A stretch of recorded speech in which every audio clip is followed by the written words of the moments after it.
All right, if there is one thing that we are learning from the Oklahoma City Thunder from this NBA Finals run they're putting on, it's that there is value in the rebuild. 100%. We are leaving this era of teams trying to quote unquote buy a championship. Now, obviously, when you're trying to contend, you're going to make massive moves and add guys to your roster. Case in point, Boston Celtics. They added guys like Drew Holiday and Kristaps Porzingis over the years, and that is why they were able to win a championship just last season. So you're going to make additions. You're going to add role players, sometimes very high tier role players like a Drew Holiday or a Porzingis. I get that. That's not what I'm talking about. The era of quote unquote buying championships refers more to like the Brooklyn Nets sort of situation, where we're stacking our roster with superstar players like KD, James Harden, and Kyrie Irving. There is a limit to that now. What we're seeing is that is no longer yielding this long-term success. Look at the Suns, right? You can't win just by virtue of having three all-star or superstar level players. You look at OKC, you even look at Denver back when they won in 2023, we see that there is value in developing a core from the draft upwards. Again, it's okay to add guys to the margins, but there is a ton of value in developing guys from the draft and progressing their development over X amount of years. And I think another team that we just absolutely need to be on the lookout for that could follow a similar path as the Oklahoma City Thunder are the San Antonio Spurs. You guys see it in the title. That's why you clicked on the video. I am so excited about what the Spurs are going to be able to build over the next couple of seasons. You stop right here and you look at their current situation. First things first, I just really want to point this out. I don't know how many people really notice this.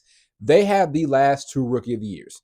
Victor Wembanyama was Rookie of the Year before last season, and just last season or this season, Stephon Castle was the Rookie of the Year.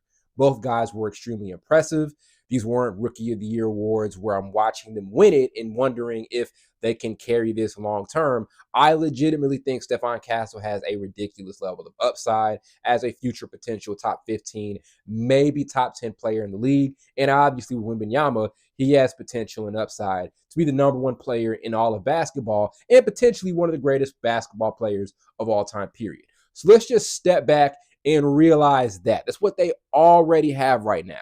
And also, there's a simple fact that they would have been possibly a play-in tournament team last season if Victor Wembanyama did not get hurt. We obviously know he had some blood clot issues. Thankfully, the upside on that is looking a lot better than what it was when we first found out about it. But what happened after that injury was there was a massive fall off defensively from San Antonio, especially with how many points in the paint they were giving up around 50 points in the paint, which is not a catalyst to winning basketball at all. So that's what they have right now, right? Two players who were able to be amazing early on, the last two Rookie of the Years, and also the upcoming number 2 overall pick in what is an amazing NBA draft. And I get it. Right now, there is a ton of conversation and debate going on about what they should do with this pick. And I just did a video about this actually a few days ago talking about the Philadelphia 76ers. I understand shopping that number 2 overall pick to try to get back a superstar level player to win immediately. I understand that, right? Like if you're moving away a number 2 overall pick and packaging a couple of other assets, and San Antonio does have a ton of young assets, you're going to attract teams like the Phoenix Suns who kind of know it's time to move into a different direction and possibly rebuild. They are currently shopping their best player. They would take that. The Bucks, Giannis isn't the happiest over there. Just did a video about them as well. It would make sense to package that second pick along with other young assets to the Bucks to try to get a guy like Giannis so they can kickstart their path towards rebuilding and developing something new if that's what the case is. I understand the value in doing something like that. But back to OKC, if you look at their development, if you look at what they were able to do, again, we see the value in being patient through the draft, using your picks, hoarding those picks, referring specifically to Sam Presti and his own strategies, and working that and developing until you are able to contend.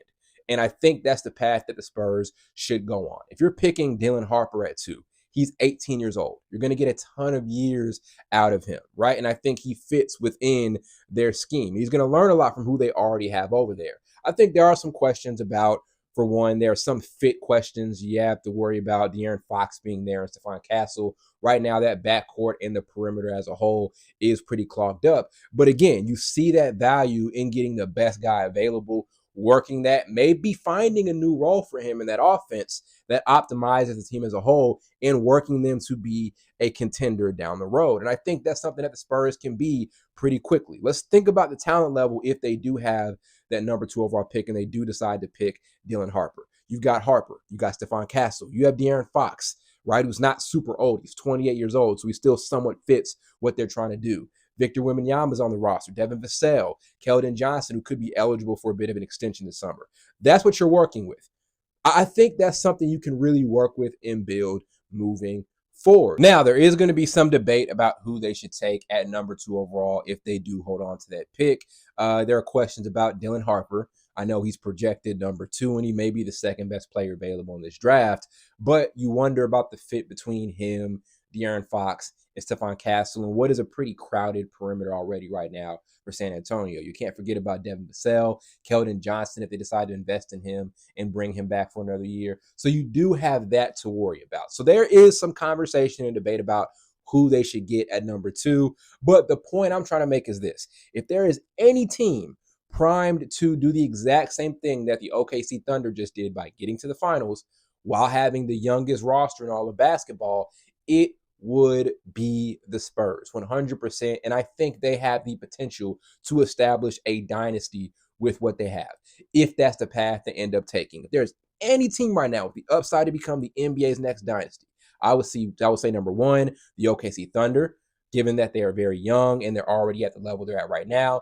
And I would definitely put the Spurs in that conversation as well. Again, you're starting very young, a very young but talented core. If you cultivate this and develop it over time with the great culture the Spurs organization has already established, you are going to build something that's going to last for a long time, something that will be successful for a long time, something that could potentially create NBA legends. I'm excited to see what they end up doing. It's going to be a massive summer for them. The choices they make this summer as a franchise are going to be huge.